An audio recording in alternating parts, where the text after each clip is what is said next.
You are welcome to English with Souvik, Learn, Think and Grow.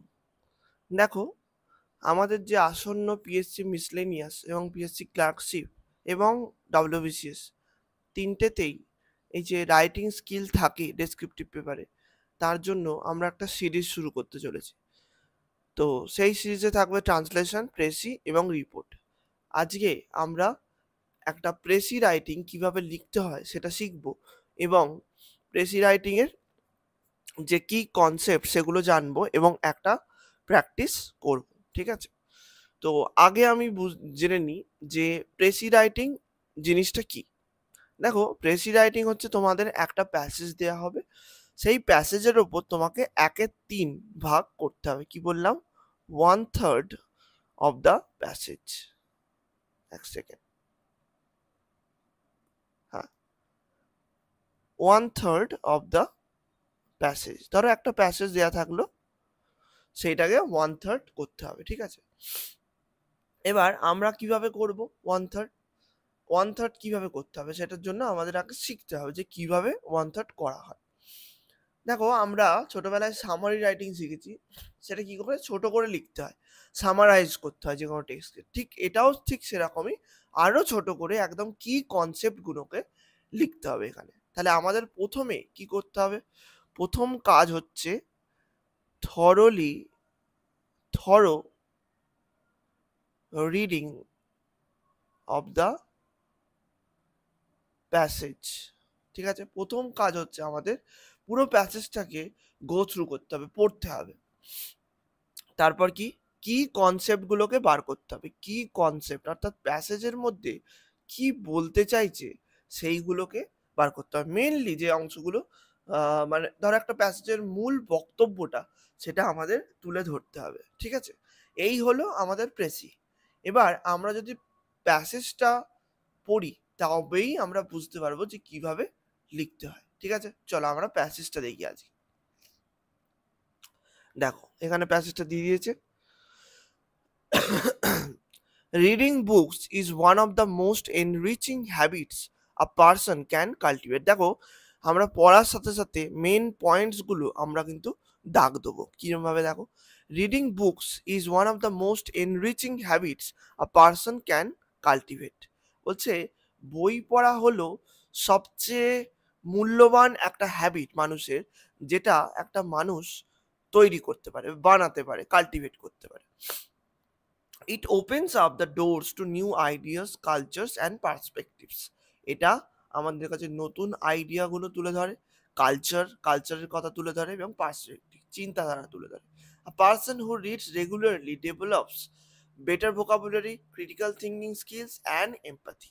দেখো, এই পোর্শনসটার মধ্যে আমার মূল বক্তব্যটাই প্রকাশিত হয়ে যাচ্ছে, কিন্তু এটাকে আমাদের একটা সেন্টেন্সের মধ্যে মোটামুটি আনতে হবে, কারণ 1/3 করতে হবে। Unlike television or social media, books allows for deep focus and engagement. কি বলছে? সোশ্যাল মিডিয়া বা টেলিভিশন যেরকমভাবে করে না, সেরকম কিন্তু বই আমাদের ডিপ ফোকাস এবং এঙ্গেজমেন্ট তৈরি করে, কিন্তু সোশ্যাল মিডিয়াটা করে না। However, in today's digital age, the habit of reading books is slowly declining. কিন্তু আজকের ডিজিটাল এজে যখন আমরা সোশ্যাল মিডিয়া ঘাঁটছি, তার ফলে বই পড়ার অভ্যেসটা আমাদের ধীরে ধীরে কমে আসছে। পিপল প্রেফার শর্ট ভিডিওস আর স্ক্রলিং অন দেয়ার ফোনস। মানুষজন যেরকম করে যে ছোট ছোট ভিডিও দেখে, শর্টস দেখে ইউটিউবে, এইগুলো দেখে, কিন্তু বই আর কেউ পড়ে না। Which provide quick entertainment but little intellectual growth. কিন্তু কোনো রকমই বুদ্ধিদীপ্ত গ্রোথ মানুষের মধ্যে তৈরি করে না, শুধুমাত্র একটা ছোট্ট এন্টারটেনমেন্ট দেওয়া ছাড়া। If we wish to build a more thoughtful and informed society, যদি আমরা অনেক চিন্তাপূর্ণ এবং জ্ঞানী সোসাইটি বানাতে চেষ্টা করি, চাই, তাহলে encouraging the habit of reading is essential. তাহলে আমাদের বই পড়ার অভ্যাসকে এনকারেজ করতে হবে, উৎসাহ দান করতে হবে। দেখো, তাহলে মূল যে প্যাসেজটা, তাহলে মূল প্যাসেজটার বক্তব্যটা কি? যে বই পড়া একটা মানুষের মধ্যে নতুন নতুন চিন্তাধারা, বিভিন্ন ধরনের আইডিয়া, এগুলো উৎপন্ন করে, ক্রিটিক্যাল থিঙ্কিং, এমপ্যাথি, এগুলো উৎপন্ন করে, যেটা সোশ্যাল মিডিয়া করে না। শুধুমাত্র সোশ্যাল মিডিয়া ওই মানে কুইক এন্টারটেনমেন্ট বাদ দিয়ে কিছুই দেয় না। এটা আমাদের মূল বক্তব্য।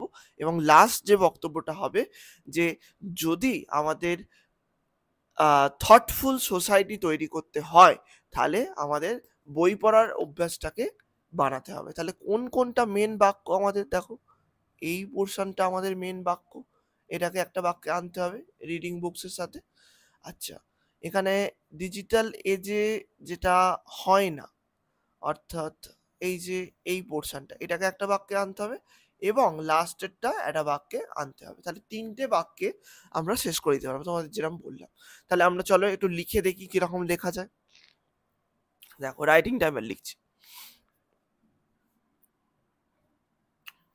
আচ্ছা হ্যাঁ, আর একটা জিনিস যেটা বলার আছে যে প্রেসি রাইটিং লিখতে গেলে তোমাদের প্রেসির একটা টাইটেল দিতে হবে। তাহলে এই যে প্যাসেজটা, এটা টাইটেলটা মোটামুটি আমরা বুঝতে পেরেছি যে কি হতে পারে। এবার আমরা আগে প্রেসিটা লিখে তারপর রাইটিংটা লিখবো। রাইটিং এর জায়গাটা আমরা একটু এখানটা ফাঁকা রাখছি, ঠিক আছে? আগে প্রেসিটা লিখছি। দেখো কি লিখবো, ফার্স্ট সেন্টেন্সটা কি লিখবো, যে বই পড়া এটা মানুষের মধ্যে নতুন idea, critical thinking, empathy, vocabulary building এগুলো করে। তাহলে কি বলবো, reading books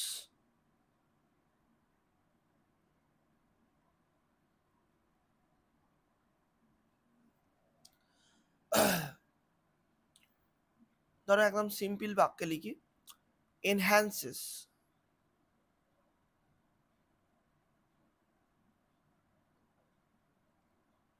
vocabulary, critical thinking,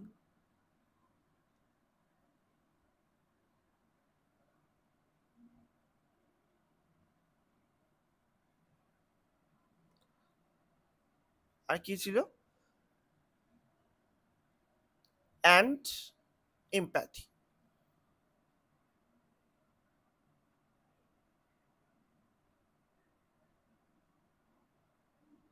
আচ্ছা এই জায়গাটা একটু যদি আমি চেঞ্জ করি, ভোকাবুলারি, ক্রিটিক্যাল থিঙ্কিং, এমপ্যাথি এগুলো তো অবশ্যই, তার সাথে এখানে নিউ আইডিয়াস, কালচারস, পার্সপেক্টিভ এগুলো হচ্ছে আমাদের কাছে তুলে ধরে আমাদের ভোকাবুলারি বিল, ক্রিটিক্যাল থিঙ্কিং এগুলো করে।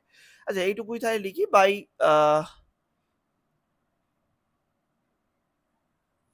অ্যান্ড গিভস ভেরিয়াস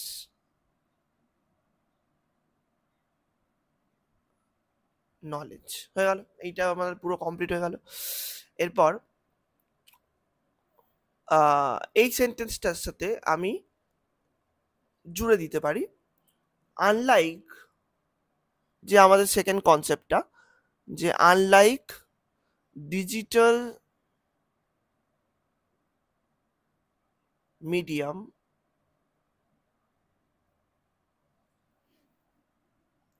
প্রোভাইডিং, বা ধরো আমি একটু ভেঙেই লিখি, that provides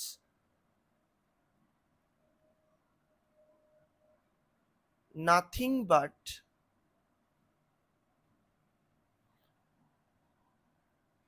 nothing but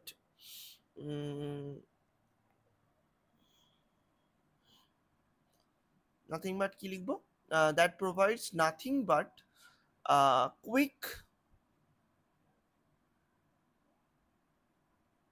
entertainment. দেখো কি সুন্দর দুটো পোর্শন আমাদের একটা জিনিসে হয়ে গেল। দেখো এই যে intellectual growth, quick entertainment provide করে, লিটিল ইন্টেলেকচুয়াল গ্রোথ প্রোভাইড করে না। তো ইন্টেলেকচুয়াল গ্রোথ কোনটা প্রোভাইড করে, তোমার রিডিং বুকস, সেটা তো লিখে দিলাম, তার সাথে আনলাইক দিয়ে আমি ওই পোর্শনটা জুড়ে দিলাম। তাহলে কি সুন্দর হয়ে গেল কমপ্লিট। এবার খালি লাস্ট সেন্টেন্সটা লিখবো, যে দ্য ডিক্লাইনিং, এই পোর্শনটা বাদ গেছে আমাদের, তাহলে the declining habit of reading,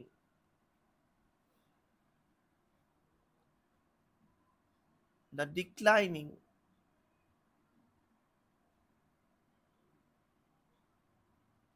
habit of reading এবার কি লিখবো এখানটা, যে এই যে পড়ন্ত অর্থাৎ যে হ্যাবিটটা, যে অভ্যাসটা বই পড়া সেটা কমে যাচ্ছে, সেটাকে রিভাইভ করতে হবে। তাহলে has to be revived, has to be revived two, এবার কি করতে, এই যে আমাদের থটফুল আর ইনফর্ম সোসাইটি গড়ে তুলতে, to grow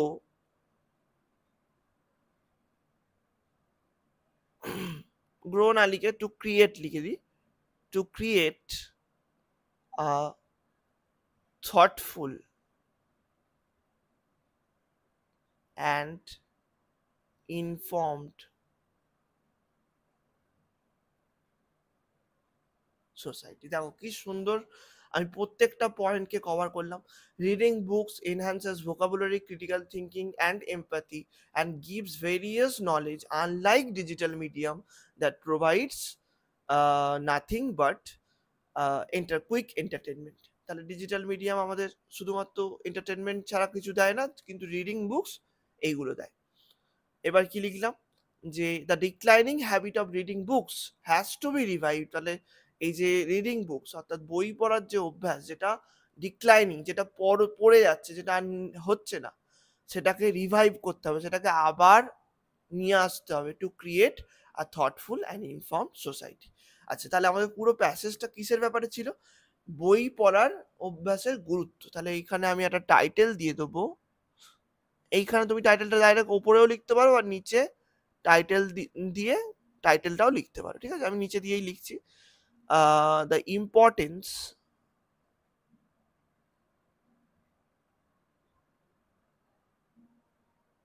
of reading books. ঠিক আছে, বুঝতে পারলে কিভাবে প্রেসিডেন্ট লিখতে হবে? তাহলে প্রত্যেকটা কি কনসেপ্টকে প্রথমে আমাদের বুঝতে হবে, তারপরে তোমরা একটা কাজ করবে, প্রথমে পুরো প্যাসেজটা দুবার করে ভালো করে পড়ে নেবে। যখন তোমরা পরীক্ষা হলে থাকবে, দুবার করে ভালো করে পড়ে নিয়ে তারপরে ওটাকে পুরোপুরি বন্ধ করে দিয়ে নিজের যেটা মনে আছে, যেটা একদম কি কনসেপ্ট, সেটা লিখে ফেলবে। ঠিক আছে, কখনো কখনো কোনো ওয়ার্ড আটকালে সেখানে প্যাসেজটা দেখলে, কিন্তু কি কনসেপ্টটা তোমাদের মাথায় ঢুকিয়ে নিয়ে ছোট করে সুন্দর করে লিখে ফেলবে। এইটাই প্রেসি রাইটিং লেখার একমাত্র সুন্দর উপায়। ঠিক আছে, বোঝা গেল? আজকে আমাদের প্রথম প্রেসি রাইটিংটা করলাম, আবার নেক্সট দিন আমরা নতুন প্রেসি রাইটিং নিয়ে আসবো। থ্যাংক ইউ সো মাচ তোমাদের এই এতক্ষণ ভিডিওটা দেখার জন্য। যদি তোমরা প্রেসি রাইটিং বা যে কোনো রাইটিং বা গ্রামারে তোমাদের কোনো প্রবলেম হয়, তাহলে তোমরা আমার সাথে যোগাযোগ করতে পারো। আমি তোমাদের কোর্সও প্রোভাইড করতে পারি। এই নাম্বারে যোগাযোগ করবে, 7688000852, এই নাম্বারে যোগাযোগ করতে পারো। আমি তোমাদের একদম কোর কনসেপ্ট, একদম গোড়া থেকে গ্রামার ধরে ধরে রাইটিং আমি তোমাদের শিখিয়ে দেবো। ঠিক আছে, আমি অবজেক্টিভ এবং ডেসক্রিপটিভ দুটো ক্লাসই করি। তোমরা আমাকে এই নাম্বারে যোগাযোগ করতে পারো। থ্যাংক ইউ সো মাচ এই ভিডিওটা দেখার জন্য। Thank you.